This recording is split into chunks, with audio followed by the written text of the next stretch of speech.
All right, physical science class.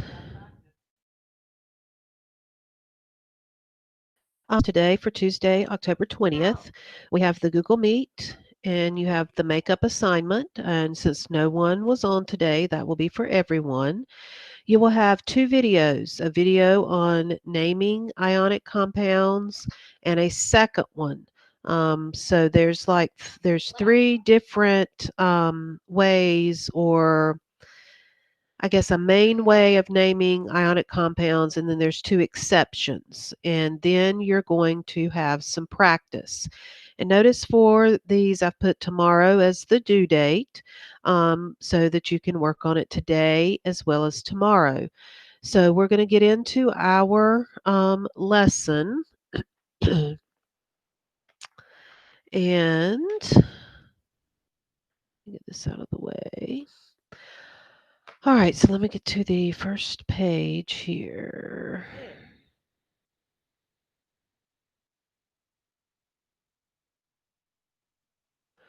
All right, so on here, we're going to learn how to get the chemical formula as well as to write the name of ionic compounds. So the first thing we're going to do is we're going to look at getting the formula. So you're going to be given the name. So if we look right here, these instructions here, you're given the name, we're going to write the formula. And so to do this, we're going to need to first, you're going to write down the symbols for each element, and you're going to need the charge. So this is writing the ions. So if I were given sodium chloride, I would use my periodic table. I would know that sodium is Na. Sodium is in group 1, so its ion would be Na+. Chloride is in group 17 or 7A, and its charge would be a negative because it's a -1. So that is step 1. Determine the number of each ion that makes a compound with no charge. And notice right here it says crisscross applesauce. So what this means is you're going to take this charge and you're going to write that number, not the negative sign, the number there. You're going to take whatever's with this charge, you're going to write that number there. So this one is pretty simple. There we don't write ones, so it's just going to be NaCl. And then you're going to write down the formula using subscripts and reduce and simplify if needed. Just like in math, if you have especially two even numbers, you know that it can be reduced usually by dividing by 2. So you will need to do that. So we're going to look at some examples. All right, so what is the formula for the compound that forms between magnesium and phosphorus? So magnesium, I know, is Mg. It is in group 2. Phosphorus is, I believe, in group 5A, so it should be 3 minus. So I'm going to move here. I got that right, and I got that right. So if you notice, it's showing the crisscross here. Get a different color. I'm going to circle, and I'm going to circle just the number because just the number is going to go there. We're going to write that number there. Just the number, we're going to write it here. Okay, so when I rewrite that, I'm going to put Mg. I'm going to follow that arrow back to where it was coming from. It's a 3. I'm going to follow this P. I'm going to follow this arrow back to where it came from, 2. This is my formula. Let's see if I was right. Yes. If I were to do the math, I would go 3 times 2 is 6. So the charge, this 3, let me get a different color so that we know what we're doing here. So this 3 times this 2 gives me a positive 6. This 2 times this negative 3 gives me a negative 6. And I know that because they're the same number, opposite signs, it's 0. So that's one way to check. But the crisscross works wonderful here. So let's look at some more examples here. We've got aluminum chloride. I'm going to get back to a different color here. All right. So for aluminum, I know it's Al. It is in, look on the periodic table, it is in group 13 or 3A. So it's a 3 plus. My 3 isn't showing up because I got off my board. Chlorine, I remember, is a 7A or 17, so it's just a minus. So I'm going to crisscross. That 3 is going to go here. That 1 is going to go here. Not the plus or the minus, just the number. So I'm going to have Al 3. Nope, Miss Noel messed up. Let me erase. I'm going to follow the arrow back, and I don't put anything. So I put CL next, follow the arrow back, and I put a 3. Now, from what we did yesterday, you could do this and do the Lewis dot structure, and it gives you a visual as well. But if you know the charge, use the periodic table, you can see it that way. So let's check. Whoops, I didn't get my. Let's move this down and check. All right, I got that one right. So let's go to lithium. Let me erase my little mark here. All right, I'm going to do a different color since it's a different one. All right, so lithium I know is Li. Lithium is in group 1, and it's a metal. Nitrogen is in group 5, so that means it's going to be 3 minus. It needs 3 more electrons to make 8. All right, I'm going to take this and move it here. I'm going to take this 1 and move it here. So when I rewrite this, it should be Li3N. All right, I'm going to get my arrow and I'm going to move it down. And that is correct. All right, magnesium. Let me get a different color here. All right, magnesium is Mg2 plus. It's in group 2. Iodine, I believe, is in group 7, so it's a minus. We'll see if my memory is correct when I check it. So if I do crisscross, it should be Mgi2. So let's check and see if my memory was correct. It was. All right, now we have calcium and oxygen. So I'm going to go get a color. Calcium is Ca. It's in group 2. Oxygen is in group 6, so it has a 2 minus. Now, this is the one where we're going to have to simplify. If you do your simple crisscross, you'll have Ca2, that 2 goes here, that 2 goes there, O2. I can simplify this CaO because 2 goes into 2 one time, 2 goes into 2 one time. If you drew the Lewis dot diagram, you wouldn't have to simplify. Um, so we've got one more if I can fit it in. So I'm going to move my cover over this way. And I may write right here. So I think I'm going to, let's see what color. I'm going to try white because I'm going to write right in here on the black here. So sodium, I'm going to have Na plus.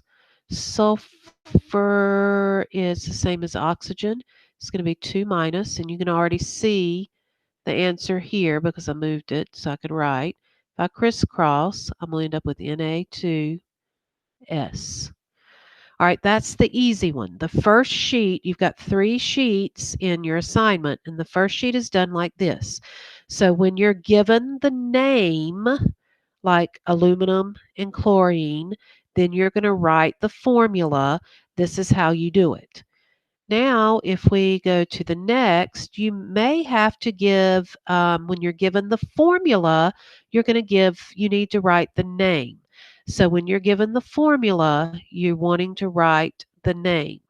All right, so the first thing is the very first element is always going to be a metal in ionic compounds. And they have to you would write that first. So if I look right here, I would find on the periodic table Ca. Ca is calcium, and I'm going to write the word calcium. if I spell it right.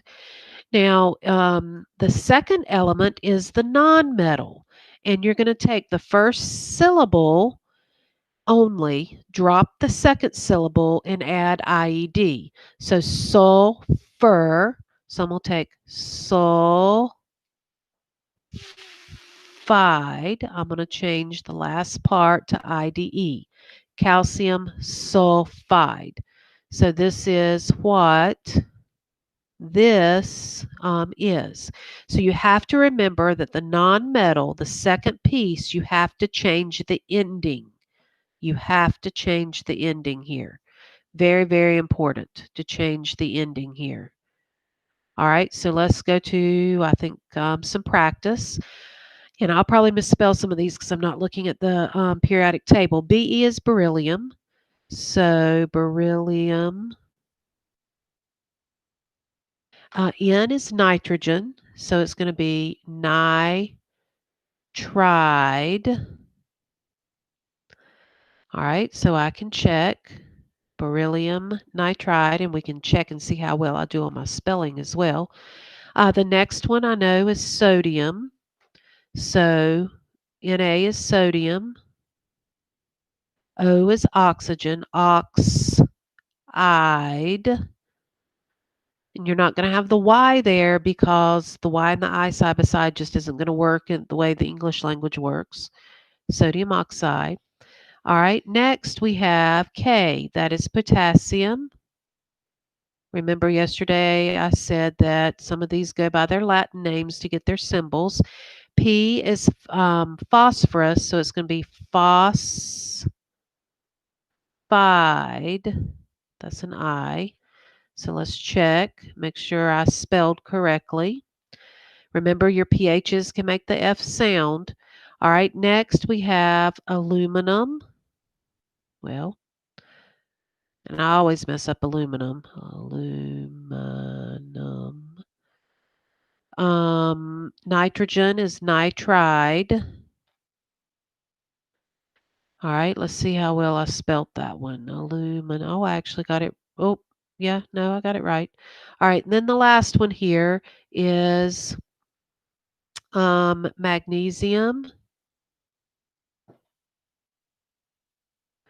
chloride. And let's check. All right, so on the first sheet, you're going to have where you're given the formula, you write the name. Then you're going to have you're going to have given the name or given the elements, you write what it is. So if you see, if it's written like this, beryllium nitride, you need to know that this is nitrogen here. That this is nitrogen, this is oxygen, this is phosphorus, this is nitrogen, this is chlorine. Because if you're given these names, you're not going to be given chlorine like we were in the practice. So keep that in mind. All right. Now there's an exception. I need to post a list of polyatomic ions, but here are the most common ones right here. Okay. These are covalently bonded nonmetals that function as a unit. So it's like they're one thing. So you've got ammonium and they have a charge. So that's why they're ions. They have a charge. So they're going to operate as a whole unit and will bond with a metal. And so this can get complicated when we go to write these. So let's look at these. All right, so again, if we're given the formula, and we're going to write the name. Hope I didn't leave a slide out. You're always going to put the metal first, but then each of these polyatomic ions have a special name. You don't have to memorize these. You may look at the chart. You may go back to the previous slide and look. And so here's some examples here. You're going to write sodium. Na is sodium. And this is phosphate. Notice most of these end in ATE. Magnesium sulfate, ammonium chloride. Notice ammonium comes first. It is the one of, I think there may be one or two others, but this is the main one. It's the only one that you're going to be familiar with that has a positive charge that will be in the place of a metal. So that's how you write it. You just got to use the special name for the polyatomic ion. All right, so here is some practices here. Number one, we've got sodium Na, and this is nitrate. We've got calcium for number two, sulfate. Remember, this is first here. That's your ammonium. And this is another one I misspell. And oxide. So we do that just like we do regular ones if it's a nonmetal here. Magnesium. We're going to check these at the end. Phosphate.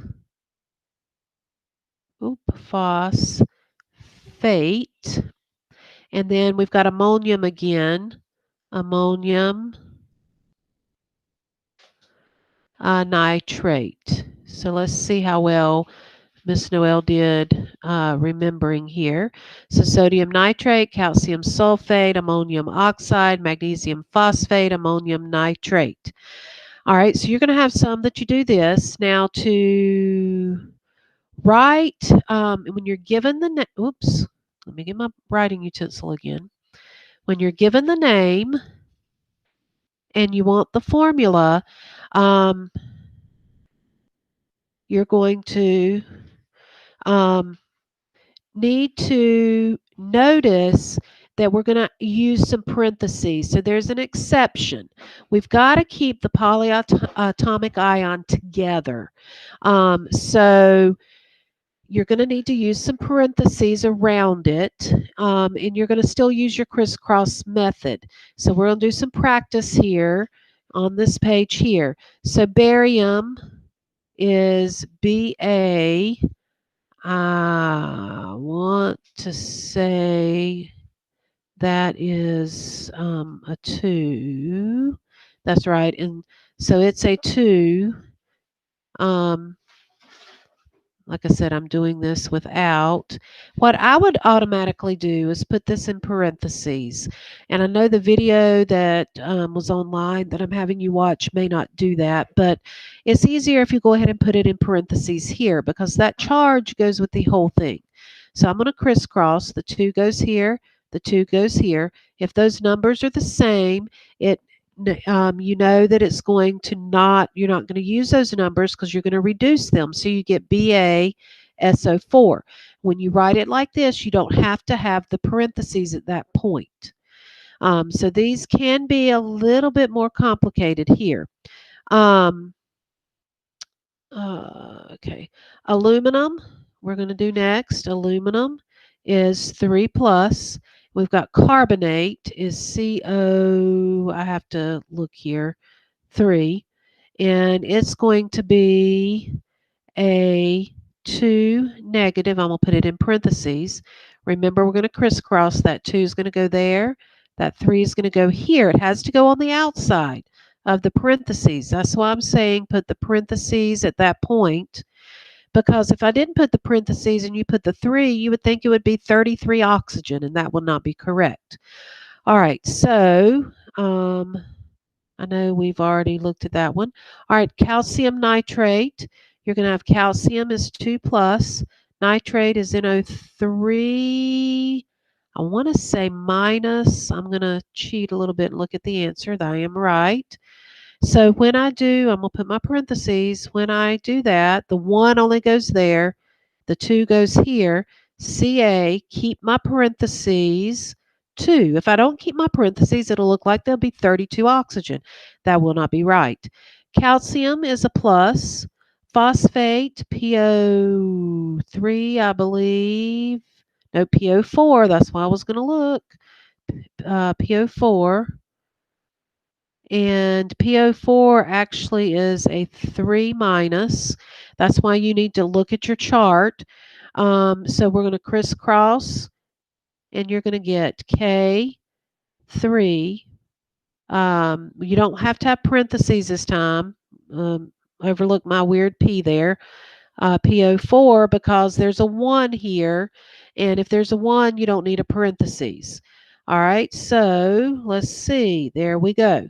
So your second sheet is going to deal with polyatomic ions. Now, this last part here is a little bit more complicated. Um, so I would suggest probably drawing some of these out. Writing the formulas is the easy part. It is going to be writing the names that are going to be, writing the names are going to be a little more complicated. So if you're given the formula right here, like in this first one, so you're going to write the name of the metal first, like normal. So write the name of the metal. So in this one, it's copper.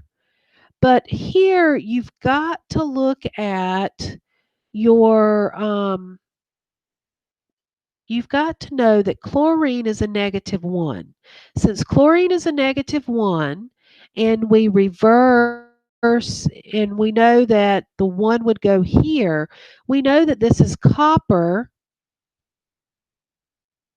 Roman numeral 1, oop, chloride. So let's look at the second one here.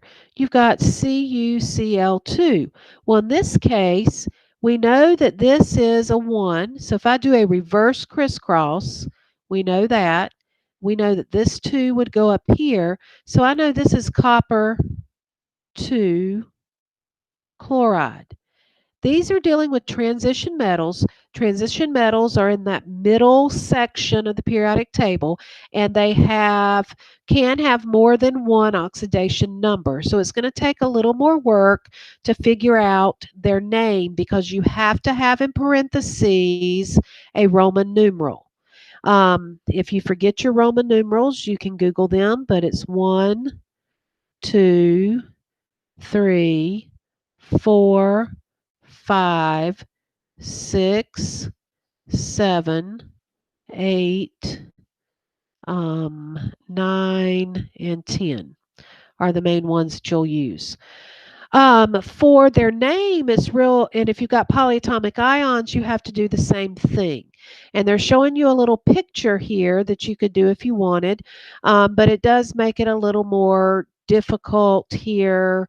I would just do the reverse crisscross, and if you know what the nonmetal or the second piece is, you know its charge, and by doing the reverse crisscross, you can figure it out. It gets a little complicated if they are already reduced.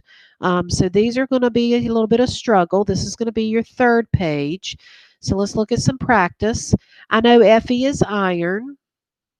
I know that chlorine is a -1. So if I go from here to here, I know it's a 1. If I take this 3 and put it here, I know that I'm talking about iron 3 chloride. Leave that alone. All right, so let me check and make sure. Iron 3 chloride. This is chromium, and this one is the one that's going to be a little tricky here. So I'm going to go ahead and write chromium down. I don't know if I spelled it right, but we're going to see. All right, so CrO. I know that oxygen is a 2, but when I reverse crisscross, there's no 2 there. But I know when there is no number here and no number here that it could have been 2 2s. So this is going to be a chromium 2 oxide because it would reduce. So that's why you need to use your oxidation numbers and look at it. All right, manganese is next. All right, Cameron, it's the wrong time for fourth block. Sorry, it said you were on and you were recording. So Yes, but this is not fourth block. This is third block. sorry. Okay. So we have manganese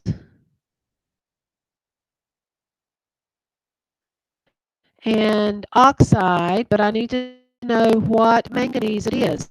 So if I reverse crisscross, notice that 7 goes up here, That 2 is there. The 2 is right for oxygen, so I know this is 7, like this. And then AG is 1, 2, 3. Oh no, sorry. Number 4, chromium again. I know that nitrogen should be a -3, and since there's nothing there, I, that should be chromium 3, so nitride. All right, let's see if I'm right. Yep. Now this last one I'm going to try to squeeze in. We know it's silver.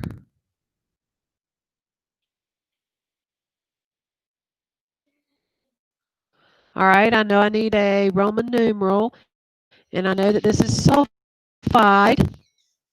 All right, so if I reverse, sulfur is a -2, so I know then that this is silver 1.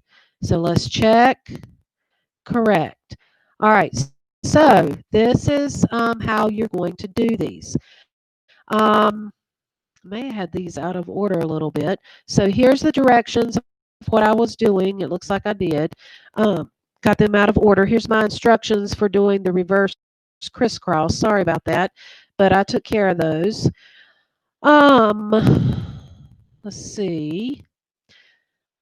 Uh, yeah, I just flip-flop these signs here, fiddly. All right. So here, this is the easy part. Copper, Cu. The Roman numeral tells me it's charged. That's why it is easy. So it's going to be 2 plus. Sulfur is 2 minus. Should be Cus because when I have the same number crisscrossing, it is going to be 1. All right. Iron is at, oops, I keep forgetting to get my pen back. Fe plus.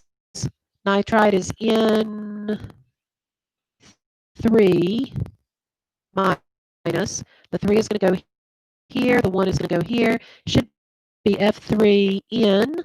So we're going to check. I got that right. Manganese is Mn. The Roman numeral tells me it is the plus 4 or 4 plus. Oxide, I know it's a 2 minus. But notice I have two even numbers. So when I crisscross, I get Mn2O4. I can reduce that by 2. So this really is MnO2. If you forget to reduce if you're in chemistry class, a full chemistry class, it'd be different. But right now, this is fine. We're going to move down. Oh, I didn't do that one. Let me go here. Chromium, that's 6. So chromium, I believe, is Cr6 plus.